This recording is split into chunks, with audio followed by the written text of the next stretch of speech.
Perkenalkan, saya Nikadek Sriwidiani. Jadi pada kesempatan kali ini saya dan teman-teman saya atas nama kelompok 4 akan memaparkan materi tentang biaya modal internasional dan struktur modal internasional. Sebelumnya, saya akan memperkenalkan anggota dari kelompok kami.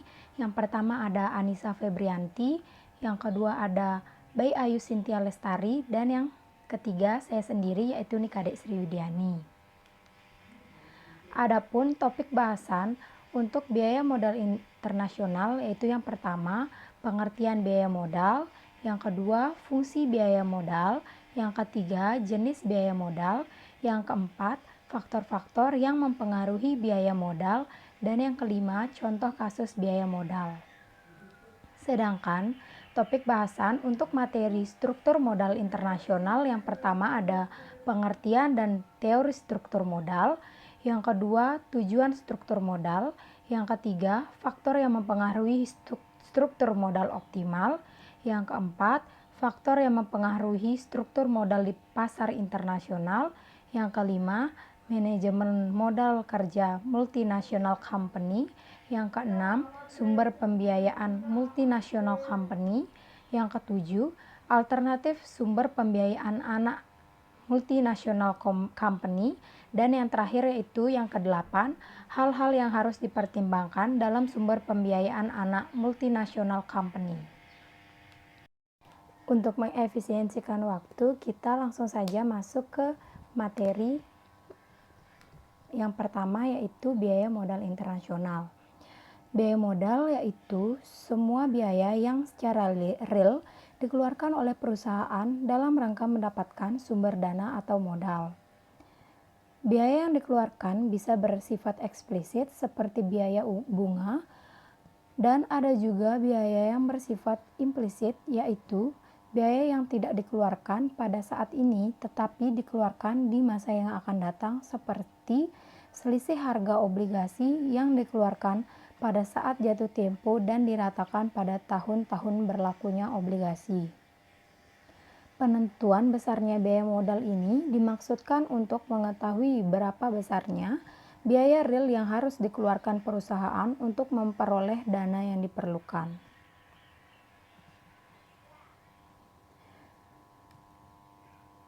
Biaya modal atau cost of capital adalah biaya real yang harus dikeluarkan oleh perusahaan untuk memperoleh dana baik yang berasal dari hutang, saham preferred, saham biasa, maupun laba ditahan untuk mendanai suatu investasi atau operasi perusahaan. Tujuan yang mau dicapai perusahaan terhadap biaya modal adalah tingkat pengembalian atas proyek investasi bisa melebihi biaya pendanaannya. Jika perusahaan mempunyai utang atau ekuitas sebagai struktur modal, maka biaya pendanaan dapat tercermin atau diukur melalui WACC atau Weighted Average Cost of Capital, di mana rumus dari WACC atau rata-rata tertimbang ini yaitu 1 dikurangi rasio utang terhadap total nilai pasar dikalikan dengan biaya modal ekuitas untuk perusahaan dengan utangnya ditambah rasio utang terhadap total nilai pasar, kemudian dikalikan dengan dalam kurung 1 dikurangi rasio utang terhadap total nilai pasar, tutup kurung, dikali dengan biaya modal utang sebelum pajak, yaitu pinjaman. Mungkin hanya sekian, akan dilanjutkan oleh rekan saya Anissa Febrianti. Assalamualaikum warahmatullahi wabarakatuh. Saya Anissa Febrianti dari kelompok 4 akan melanjutkan presentasi dari Nikadek Sriwidiani. Yaitu ada sub 2, fungsi biaya modal terkait dengan pajak yang dikenakan pada suatu perusahaan. Biaya modal yang dikenakan pada modal pinjaman berbeda dengan biaya modal dari modal sendiri. Konsep perhitungan biaya modal didasarkan pada perhitungan sebelum pajak, before tax, tax basis, dan setelah pajak yaitu after tax, sebagai discount rate untuk menentukan diterima atau ditolak suatu usulan investasi, yaitu dengan membandingkan tingkat keuntungan rate of return dari usulan investasi tersebut dengan biaya modal. Biaya modal di sini adalah biaya modal yang menyeluruh, yaitu overall cost of capital. Misalnya, jika kita menggunakan metode net present. Selanjutnya, yaitu sub 3, jenis biaya modal. Biaya modal individual, biaya modal hitung jangka panjang pendek, biaya modal hitung jangka panjang, biaya modal saham preferen, dan biaya modal saham biasa dan laba ditahan atau biaya modal sendiri. Yang kedua, ada biaya modal keseluruhan. Jika perusahaan menggunakan beberapa sumber modal, maka biaya modal yang dihitung adalah biaya modal rata-rata tertimbang dari seluruh modal yang digunakan, atau bisa disebut dengan WACC, Weighted Average Cost of Capital. Baik, saya akan melanjutkan pemaparan materi tentang biaya modal internasional, yaitu sub pokok bahasan mengenai faktor-faktor yang mempengaruhi biaya modal.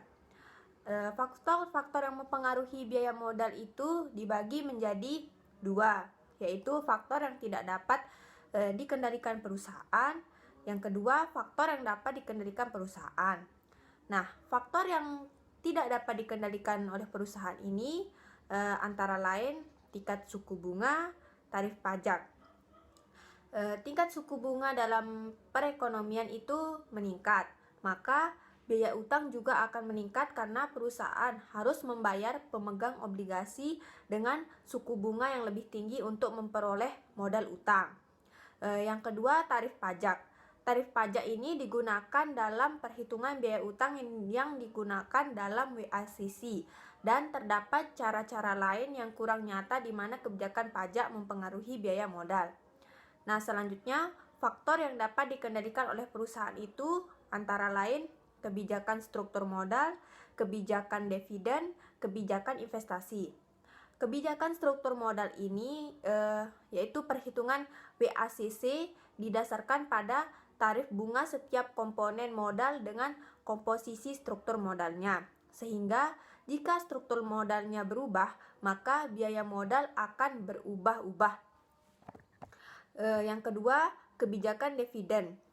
Di dalam kebijakan dividen ini, penurunan rasio pembayaran dividen mungkin dapat menyebabkan biaya modal sendiri meningkat, sehingga MACC-nya itu naik. Dan yang ketiga, kebijakan investasi. Akibat dari kebijakan investasi ini akan membawa dampak yang beresiko. Besar kecilnya risiko inilah yang akan mempengaruhi biaya modal itu sendiri. Nah, selanjutnya saya akan menyampaikan mengenai contoh kasus dari biaya modal itu sendiri. Contohnya pada PT Marcel yang membutuhkan modal yang akan digunakan dalam pendanaan investasinya sebesar 2 miliar yang terdiri atas beberapa sumber dana.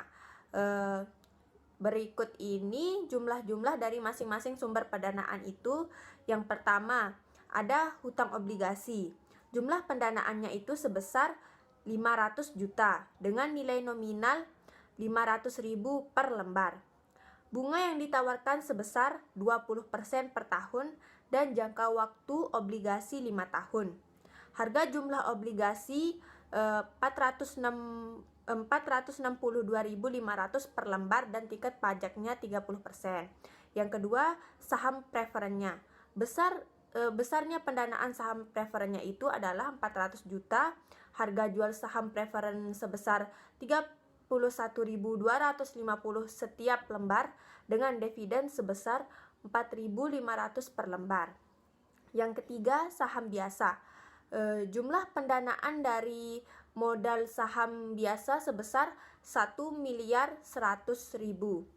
Harga jual saham yaitu 22.500 dengan dividen sebesar 3.125 setiap lembar dengan pertumbuhan 5%. Dari informasi di atas, maka kita akan menghitung pertama biaya modal secara individual, yang kedua biaya modal keseluruhannya.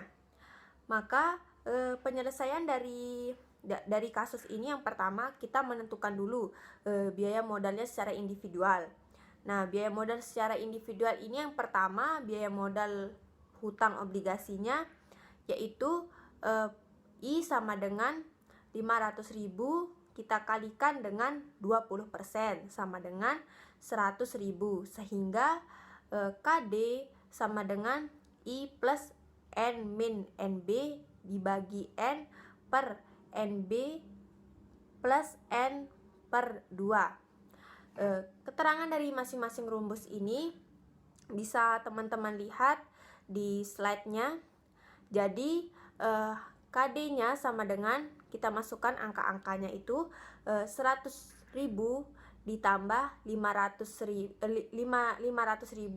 dikurangi 462.500 dibagi 5, baru kita bagikan lagi 462.500 ditambah 500.000 dibagi 2. Nah, hasil dari masing-masing KD ini selanjutnya kita masukkan 107.500 dibagi 481.250. Nah, hasilnya itu sama dengan 22,34%. Selanjutnya, KA disesuaikan dengan tingkat pajak, sehingga KI sama dengan KD 1 min T. KI sama dengan, kita input yang hasil KD tadi itu 22,34%, baru 1 dikurangi 0,30, KI sama dengan 22,34% dikali 0,750 sama dengan 15,64%. Selanjutnya kita hitung bagian biaya modal saham preferennya. KP sama dengan DP min PO. Keterangan dari rumusnya ini bisa teman-teman lihat di slide-nya. Selanjutnya kita input angka-angkanya. KP sama dengan 4.500 dibagi 31.250. KP sama dengan 0,144, atau kita ubah menjadi persen sama dengan 14,40%. Selanjutnya kita menghitung bagian biaya modal saham biasanya. KE sama dengan DI per PO ditambah G. Nah, keterangan dari masing-masing rumus ini bisa teman-teman baca di slide-nya. Nah, selanjutnya kita input angka-angka dari rumusnya, yaitu KE sama dengan 3.125 dibagi 22.500 ditambah 5%. KE sama dengan 0,1389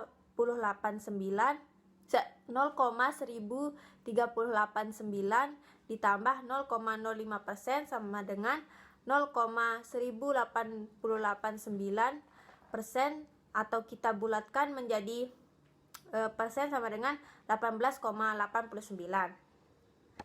Selanjutnya kita menghitung biaya modal keseluruhannya atau weighted average cost of capital WACC. Biaya modal keseluruhan dengan menghitung besarnya WACC yaitu pertama sebagai berikut.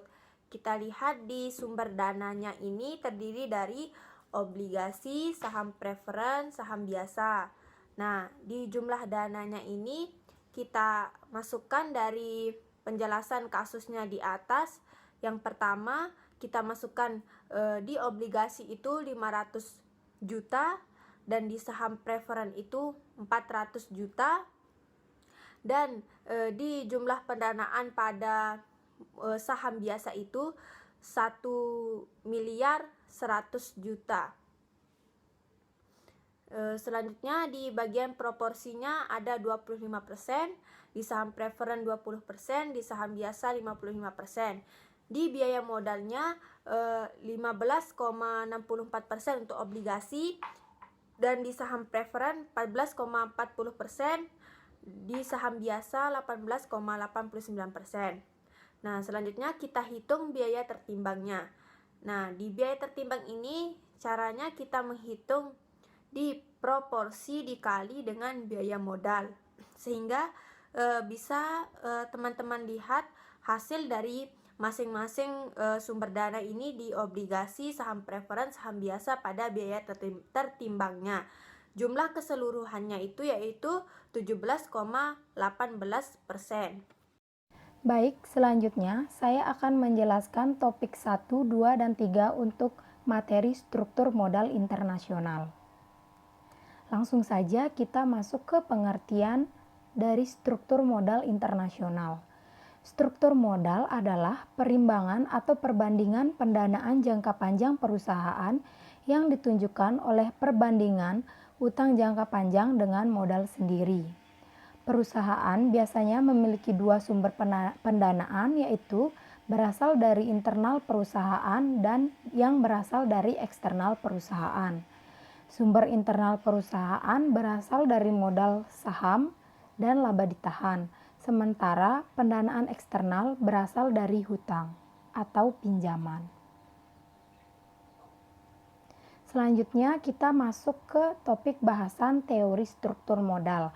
Jadi, teori struktur modal ini dibagi menjadi 3 pendekatan. Saya akan menjelaskannya satu persatu. Teori struktur modal berhubungan erat dengan teori perusahaan untuk memaksimalkan nilai pemegang saham. Karena teori-teori ini menjelaskan bagaimana struktur modal dapat memaksimumkan nilai perusahaan. Yang pertama, ada teori pendekatan tradisional. Pendekatan tradisional berpendapat tentang struktur modal yang optimal. Struktur modal mempunyai pengaruh terhadap nilai perusahaan, di mana struktur modal dapat berubah-ubah agar bisa diperoleh nilai perusahaan yang optimal. Kemudian yang kedua, teori struktur modal, teori pendekatan Modigliani dan Miller atau MM. Teori ini berpendapat bahwa struktur modal tidak mempengaruhi perusahaan. Faktor pajak juga termasuk di dalamnya, sehingga nilai perusahaan dengan utang lebih tinggi dibandingkan dengan nilai perusahaan tanpa utang. Kenaikan tersebut dikarenakan adanya penghematan pajak. Kemudian, teori struktur modal yang ketiga yaitu teori trade-off dalam struktur modal. Dalam kenyataannya, ada hal-hal yang membuat perusahaan tidak bisa menggunakan utang sebanyak-banyaknya. Suatu hal yang terpenting adalah dengan semakin tinggi hutang, akan semakin tinggi kemungkinan kebangkrutan. Biaya kebangkrutan tersebut bisa cukup signifikan. Biaya tersebut terdiri dari dua hal, yaitu biaya langsung dan biaya tidak langsung. Selanjutnya, kita akan masuk ke topik bahasan tujuan struktur modal. Tujuan manajemen struktur modal adalah memadukan sumber-sumber dana permanen yang digunakan perusahaan untuk operasionalnya, yang akan memaksimalkan nilai perusahaan itu sendiri. Pencarian struktur modal yang optimal merupakan pekerjaan yang sangat sulit, karena adanya konflik yang mengarah kepada biaya agensi. Konflik lama terjadi antara pemegang saham dan pemegang obligasi dalam penetapan struktur modal optimal suatu perusahaan. Maka, untuk mengurangi kemungkinan manajemen menanggung resiko berlebihan atas nama pemegang saham, perlu memasukkan beberapa batasan protektif.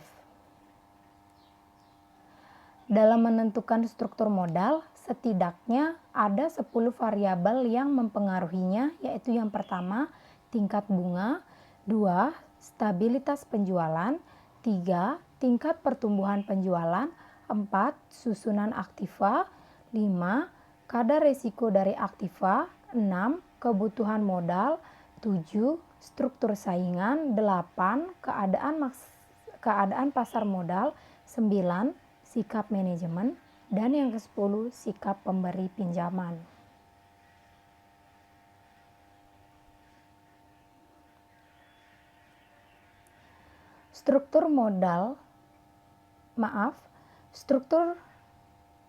Susunan struktur modal terbaik bagi perusahaan juga dikenal sebagai struktur modal optimum, di mana menurut pendekatan konservatif adalah struktur modal yang menggunakan modal pinjaman sebesar 50% dari total modal. Sementara itu, menurut pendekatan biaya modal, struktur modal optimum adalah struktur modal yang dapat meminimalisir rata-rata biaya modal perusahaan.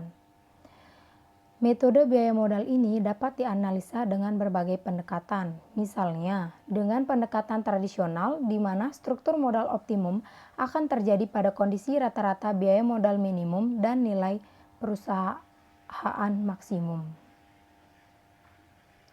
Selanjutnya, kita akan masuk ke topik bahasan faktor-faktor yang mempengaruhi struktur modal optimal.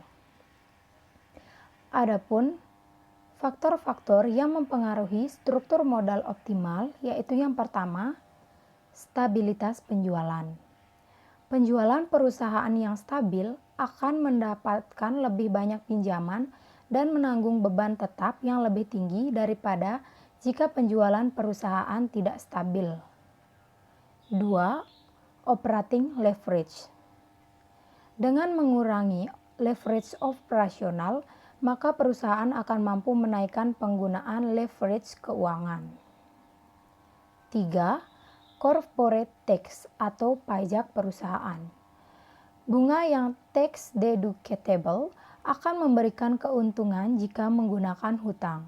Dengan marginal tax rate yang tinggi, maka perusahaan akan mendapatkan keuntungan menggunakan hutang yang lebih tinggi.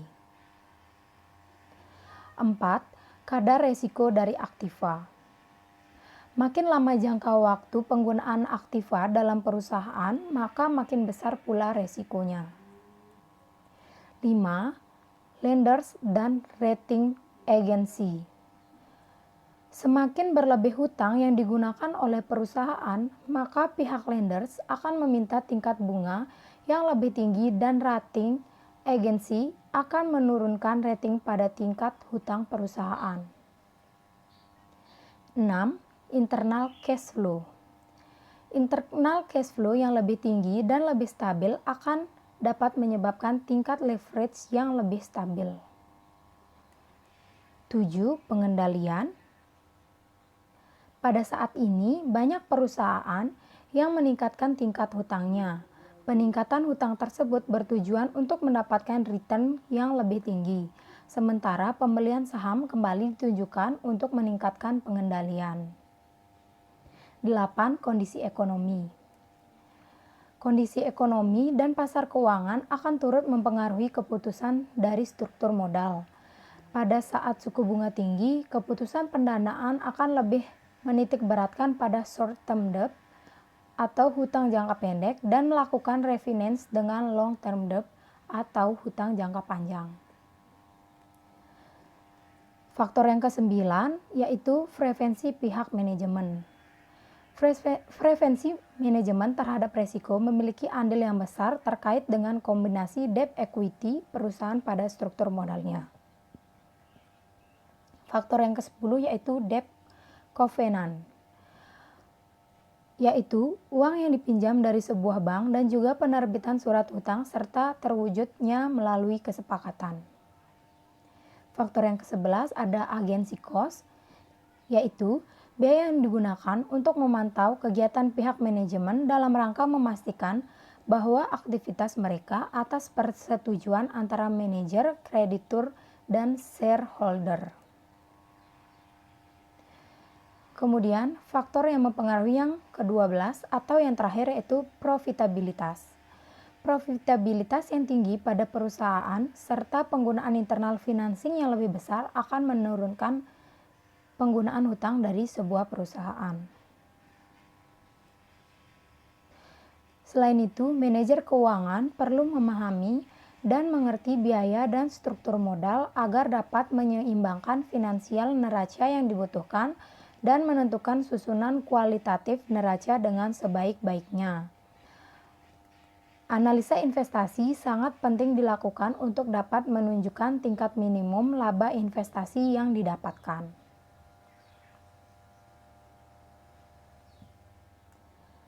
Bab 5 ada faktor yang mempengaruhi struktur modal di pasar internasional. Yang pertama ada struktur aktiva. Kebanyakan perusahaan industri sebagai besar modalnya tertanam dalam aktiva tetap dan mengutamakan pemenuhan modal dari modal permanen, yaitu modal sendiri, sedangkan utang bersifat pelengkap. 2 ada growth opportunity. Kesempatan perusahaan untuk melakukan investasi pada hal-hal menguntungkan. Teori agensi menggambarkan hubungan yang negatif antara growth opportunity dan leverage. Ketiga ada ukuran perusahaan, firm size. Perusahaan besar cenderung akan melakukan diversifikasi usaha lebih banyak daripada perusahaan kecil. Oleh karena itu, kemungkinan kegagalan dalam menjalankan usaha atau kebangkrutan akan lebih kecil. Yang keempat, ada profitabilitas. Perusahaan dengan profitabilitas yang tinggi tentu memiliki dana internal yang lebih banyak daripada perusahaan dengan profitabilitas rendah. Perusahaan dengan tingkat pengembalian yang tinggi akan berinvestasi menggunakan uang yang relatif kecil. Tingkat pengembalian yang tinggi memungkinkan untuk membiayai sebagian besar kebutuhan pendanaan dengan dana yang dihasilkan secara internal. Hal ini menunjukkan bahwa profitabilitas berpengaruh terhadap struktur modal perusahaan. Kelima ada resiko bisnis. Risiko bisnis akan mempersulit perusahaan dalam melakukan pendanaan eksternal, sehingga secara teori akan berpengaruh negatif terhadap leverage perusahaan. Selanjutnya ialah bab 6, manajemen modal kerja MNC. Manajemen modal kerja, yang pertama ada manajemen beban anak perusahaan.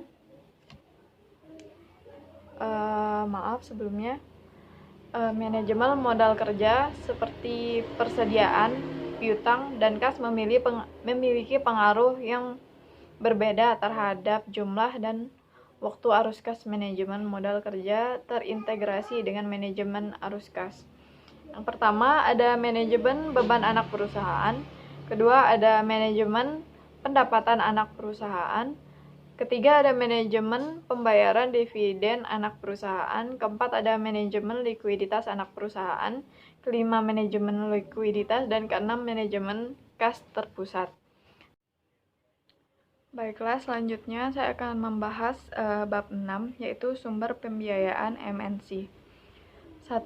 Pendanaan piutang usaha atau account receivable financing, (e-Exporting) membutuhkan dana cepat, maka eksportir dapat meminta pembiayaan dari bank seperti transaksi pembiayaan piutang usaha, yaitu bank menyediakan kredit pada eksportir yang dijamin dengan piutang. Seorang eksportir yang membutuhkan dana bisa dengan segera memperoleh pinjaman bank yang aman dengan menjamin piutang. Yang kedua ada anjak piutang. Eksportir menjual piutang tanpa perjanjian untuk menebusnya kembali dan menanggung semua tanggung jawab administrasi dengan penagihan piutang dari pembeli serta eksposur kredit pembelian. Pada saat eksportir pengirim barang sebelum menerima pembayaran saldo piutang akan meningkat, kecuali jika mendapatkan kredit dari bank dengan jaminan. Piutang eksportir harus sesuai memonitor keberhasilan penagihan piutang. Yang ketiga ada letter of credit, merupakan bentuk pembiayaan perdagangan tertua yang masih digunakan, merupakan komponen penting dalam berbagai transaksi perdagangan internasional. LC merupakan pengambilan oleh bank untuk melakukan pembayaran atas nama pihak tertentu untuk penerimaan manfaat berdasarkan kondisi tertentu. Yang keempat ada akseptasi bank. Akseptasi bank merupakan dokumen pertukaran atau time drive yang dibuat dengan diterima suatu bank, merupakan kewajiban bank penerima untuk membayar pemegang draft pada saat jatuh tempo. Kelima, ada pendanaan modal kerja, membiayai siklus modal kerja yang dimulai dengan membeli persediaan berlanjut dengan penjualan barang timbulnya piutang dan konversi piutang menjadi kas. Bagi eksportir, pinjaman jangka pendek dapat membiayai pembuatan barang yang ditujukan untuk ekspor, pembiayaan sebelum ekspor atau jangka waktu dari saat penjualan hingga pembayaran dari pembeli diterima. Yang keenam, ada pendanaan barang modal jangka menengah. Digunakan bentuk pembiayaan berdasarkan yang dinamakan forfaiting. Forfaiting merupakan pembelian obligasi keuangan seperti dokumen pertukaran atau wesel bayar tanpa recourse dari pemegang awal biaya eksportir. Yang ketujuh, ada perdagangan tandingan, mengacu pada seluruh bentuk transaksi perdagangan asing di mana penjual barang pada suatu negara dikaitkan dengan pembeli atau pertukaran barang dari negara yang sama. Beberapa bentuk perdagangan tandingan seperti barter dan bentuk umum dari perdagangan pertandingan adalah kompensasi dan pengembalian tandingan counterpunch. MNC mengambil peluang perdagangan tandingan terutama di Asia, Amerika Latin, dan Eropa Utara. Sekian penjelasan dari saya. Terima kasih. Baik, selanjutnya saya akan melanjutkan memaparkan mengenai materi kedua, yaitu struktur modal internasional. Nah, saya akan menjelaskan bagian sub alternatif sumber pembiayaan anak MNC dan hal-hal yang harus dipertimbangkan dalam sumber pembiayaan anak MNC. Yang pertama, alternatif sumber pembiayaan anak MNC itu sumber pembiayaannya diperoleh dari kegiatan operasi perusahaan. Yang kedua, sumber pembiayaan yang diperoleh dari grup perusahaan itu. Yang ketiga, sumber pembiayaan eksternal. Selanjutnya, hal-hal yang harus dipertimbangkan dalam sumber pembiayaan anak MNC itu, yang pertama, meminimumkan pembiayaan modal eksternal setelah disesuaikan dengan resiko valuta asing.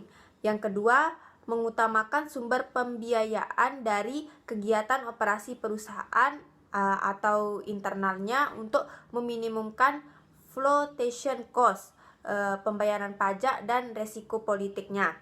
Yang ketiga, memotivasi manajemen perusahaan anak untuk memasuki strategi pembiayaan pada tujuan meminimumkan biaya modal grup atau MNC secara keseluruhan.